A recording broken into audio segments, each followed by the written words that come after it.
Ever been on a date and just felt like instantly judged? Yeah. Like maybe something you said or the way you dressed or even just the vibe you were giving off. Yeah. Well, imagine that feeling, but times like 100, Oh, with judgments coming from a whole room full of potential matches. wow. And instead of, politely excusing themselves, they just pop a balloon. Ah. That's the wild world of pop the balloon or find love, and that's what we're diving into today. It really is like a fascinating social experiment. This really simple premise, like you're out if someone doesn't like something about you and they just pop a balloon. Right. It actually like taps into some like deep-seated anxieties, I think, around modern dating, especially in the age of apps and instant connections and everything. Okay, so for those who haven't seen this spectacle, Yeah. picture a room Okay. full of hopeful singles, each clutching a balloon as a potential date steps in to introduce themselves. Yeah. But here's the twist. If anything rubs a contestant the wrong way, pop goes the balloon, Right. literally bursting their romantic bubble. It's brutal and hilarious and strangely relatable all at the same time. Yeah. And it's sparking like tons of conversations and debates about, how much our initial judgments, Right. especially those like formed in a matter of seconds, Right. actually reflect real-world dating dynamics. Yeah. And a lot of the chatter around the show focuses on, those super quick, often superficial judgments. Yeah. Like in one episode, a guy had several balloons popped before he even finished introducing himself, seemingly because of his height. Oh, wow. Is that just manufactured drama for the show? Yeah. Or does it point to something real about how we size each other up in the dating game? I think it definitely amplifies those snap judgments we all make. Yeah. It's like the blink moment that Malcolm Gladwell talked about, but like with higher stakes. Right. And a theatrical soundtrack. Yeah. A 2006 study in the journal Psychological Science found that we form impressions about, like trustworthiness and competence and likability in just a tenth of a second. Wow. So yes, those instant reactions are real and they can be heavily influenced by visual cues, especially in situations like this show. But surely it can't be all about appearances, right? Yeah. There has to be more to attraction than just height or quick glance. Absolutely. And while physical attributes do play a role, like what's considered attractive is incredibly subjective and constantly shaped by cultural norms, the show actually provides some interesting insights into this by showcasing a diverse group of contestants, Right. which then leads to conversations about like representation and stereotypes and how certain characteristics are perceived differently, depending on factors like race or gender or even style. Right, because the show doesn't shy away from showing those varied reactions. Right. And we've seen instances where contestants from specific demographics, Yeah. like African-American men, have faced early balloon popping, based on assumptions or biases, which then fuels these online discussions about, fairness and whether the show is perpetuating certain stereotypes. It's a reminder that even like a seemingly lighthearted dating show can become like a microcosm of broader societal attitudes towards beauty and desirability. And speaking of sparking conversations, there's one contestant, Dr. Elam, Yeah. who's been getting a lot of buzz, and not always for good reasons. Right. What is it about his approach that has people so divided? Dr. Elam's demeanor on the show has been Yeah. polarizing, to say the least. Okay. Some viewers find his confidence like bordering on arrogance, while others see it as refreshing honesty. Okay. His interactions with the other contestants, especially his comments about certain physical attributes, have raised eyebrows and sparked discussions about like, what's acceptable. Right. Even in the context of a game show where like rejection is part of the format. So it's not just about looks, but also how you present yourself and how your behavior impacts others. Exactly. Sounds like even in this over-the-top setting, Yeah. there are lessons to be learned about how we approach dating Yeah. and the signals we're sending out. Exactly. Dr. Elam's case highlights how certain behaviors can be major red flags regardless of someone's physical appearance or perceived status. The show has even sparked online debates about toxic masculinity Oh, wow. and the fine line between being assertive and being disrespectful. And that brings us to a question I've seen popping up online about whether the show is really a realistic depiction of dating, Yeah. or if it's just a hyped-up competition fueled by drama and the desire for social media fame. Yeah. After all, there's a lot of talk about the so-called 955 rule of dating apps, where supposedly only 5% of men are deemed attractive enough to get matches. Right. Is that real? Or is that just feeding into insecurities? That 955 rule is a classic example of how, like, online discourse can distort reality. While dating apps definitely present their own challenges, Sure. especially in terms of, like, navigating algorithms and managing expectations, the notion that only a tiny fraction of men are successful is a gross oversimplification. So what creates that perception of such a skewed playing field? Yeah. Is it all just an illusion? It's a combination of factors that can make the online dating world seem more brutal than it actually is. Okay. Think about it. You've got gender ratios on the apps, Okay. often with more men than women, which can create a sense of competition. Yeah. Then there's user behavior, with men generally more likely to swipe right on a larger percentage of profiles, leading to a bottleneck effect. And let's not forget about the halo effect, where people tend to gravitate towards those they perceive as highly attractive or popular, Exactly. which can create a feedback loop that disproportionately benefits certain users. And all of this contributes to a sense of scarcity and reinforces the idea that only like a select few are winning the dating game, Right. which isn't necessarily true. The reality is that successful relationships are formed online and offline all the time, Right. and focusing solely on like app dynamics can give a very skewed perspective. Right, because the sources we dug into remind us that plenty of couples still meet through friends or social events or even chance encounters. Exactly. Reducing love to just a numbers game ignores the complexity of human connection and the myriad ways that people find each other. Yeah, for sure. And that's really the heart of it, isn't it? We get so caught up in the mechanics of dating, Yeah. like all the swiping and the algorithms and the profiles, that we kind of forget that it's ultimately about like, those intangible sparks of connection that can happen anywhere, anytime. It's like we're conditioned to think of dating as this strategic game Right. with winners and losers rather Yeah. than a journey of self-discovery Exactly. and hopefully finding someone who complements, our messy, wonderful selves. Which brings us back to Pop the Balloon or Find Love Yeah. and what it reveals about like the emotional side of rejection. Oh. Because let's be honest, Right.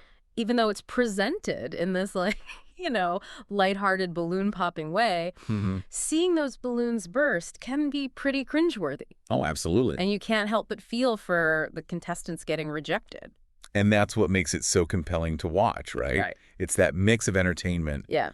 and the vicarious thrill of seeing how people handle those awkward moments Right. that we've probably all experienced in some form or another. Exactly. And what's interesting is that the sources that we reviewed actually highlighted a surprising range of emotions Okay. that contestants experience after a balloon pops. Okay. Sure, there's disappointment Uh-huh. and sometimes even embarrassment, Right. but there's also often a sense of relief and, importantly, clarity. Clarity. Explain that one to me. Yeah. How does getting rejected, especially on national TV, lead to a clearer mindset? Well, think of it this way. The act of someone rejecting you, even in this like somewhat flippant balloon popping way, forces you to confront what didn't work. Okay. And as much as we might hate to admit it, Right. sometimes those rejections can be like incredibly valuable moments of self-reflection. So it's like instead of dwelling on the why didn't they like me question, you're prompted to consider, okay, what about that interaction wasn't a good fit for me? Precisely, the show provides some insightful examples of this, where contestants articulate why they popped a particular balloon. Oh, interesting. And it often goes beyond superficial reasons. Okay. They talk about lifestyle incompatibilities, sensing a lack of emotional maturity, or even feeling like they might be too much for the other person, Wow. which is an incredibly self-aware realization. Yeah, it's like they're identifying deal breakers in real time, even if it's within this heightened, somewhat absurd game show setting. Right. And maybe that's the unexpected takeaway for viewers. Exactly. Watching this show can actually prompt us to think about our own deal breakers, Yeah. the things that we absolutely cannot tolerate in a potential partner. I think that's a brilliant insight because, let's be honest, a lot of us go into dating with like a vague idea of what we want, but we rarely take the time to really like define those non-negotiables. There's fundamental values or personality traits that would make us say, nope, this isn't going to work. And maybe by watching others navigate those instant decisions, those gut reactions, to walk away from something that doesn't feel right, it can empower us to be more discerning in our own dating lives. Exactly, because having that clarity about what you don't want is just as important as knowing what you do want. It helps you set boundaries, Right. make more informed choices, Yeah. and avoid wasting time on relationships that ultimately won't fulfill you. It's like that saying, know your worth, then add tax. I love that. It's about recognizing that you deserve to be with someone who appreciates you for who you are, deal breakers and all. Okay, so we've talked about snap judgments and cultural biases and the unexpected clarity of rejection, and how this show, for all its silliness, can actually prompt some serious self-reflection about our own dating patterns and priorities. For sure. But let's not forget the entertainment factor here. Oh, absolutely. Because one of the reasons this show has become such a phenomenon is that it's just plain fun to watch. Oh, absolutely. The producers know exactly what they're doing. They've created this perfect blend of like cringe comedy and social commentary and just like the sheer absurdity of watching people make these snap judgments about each other, often based on like the most random things. I like the episode where a woman popped a balloon because the guy said he enjoyed collecting stamps. Exactly. It's like watching a car crash in slow motion. Yeah. You can't look away. Right. Even though you know it's probably going to be a mess. It's that voyeuristic thrill of seeing how other people navigate those awkward social situations that we thankfully don't have to experience ourselves. Right. But it also makes you wonder how much of what we're seeing is genuine. Right. And how much is played up for the cameras. Because that whole question of authenticity comes up a lot in discussions about reality TV, especially when it comes to something as personal as dating. It's the elephant in the room, isn't it? Yeah. And it's a question we should be asking about any form of media that purports to show us real life. So how do we navigate that? How do we enjoy the entertainment value of a show like Pop the Balloon or Find Love without getting sucked into believing that it's a completely accurate reflection of how dating works? I think it's about finding that balance between being entertained and being a critical viewer. It's like anything else in life, right? You just got to get it, take it with a grain of salt. Right. Enjoy the drama.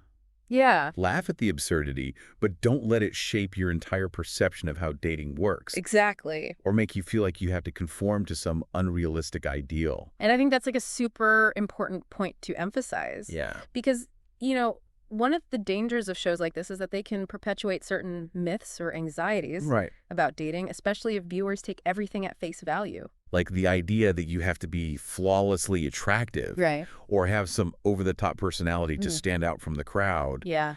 When in reality, like, genuine connection often comes from shared values, common interests, and the ability to just be yourself. Absolutely. Yeah. And those qualities don't always translate well to like a fast-paced, visually driven format like Pop the Balloon or Find Love. Yeah.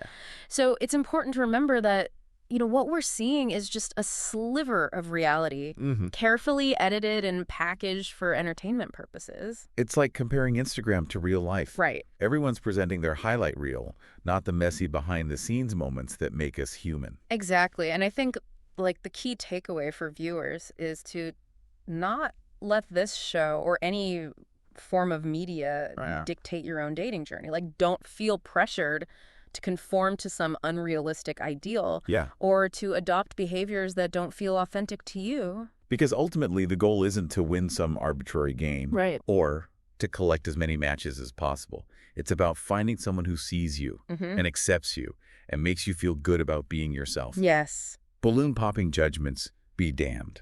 I love that. And it brings us back to like that question we posed earlier about, you know, what your own personal deal breaker would be in this scenario. Right. What's the one thing that would make you instantly reach for that balloon and say, nope, not for me? It's a thought-provoking question, isn't it? It is. Because it forces you to think about your non-negotiables.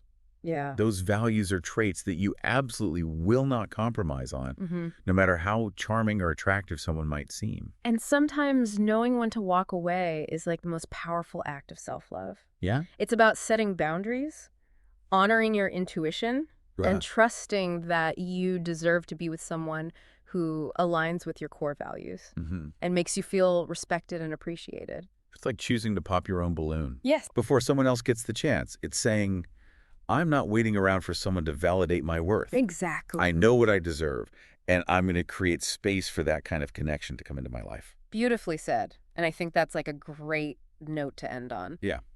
So for all of you out there navigating the crazy world of dating, just remember it's a journey, not a destination. Be true to yourself, set those boundaries, and don't be afraid to pop a few balloons along the way. Because the right person won't just accept your quirks, they'll celebrate them. Absolutely. And that's the kind of connection worth holding on to. Thanks for joining us on this deep dive into Pop the Balloon or Find Love. Yes, thank you. Until next time. Happy dating, everyone.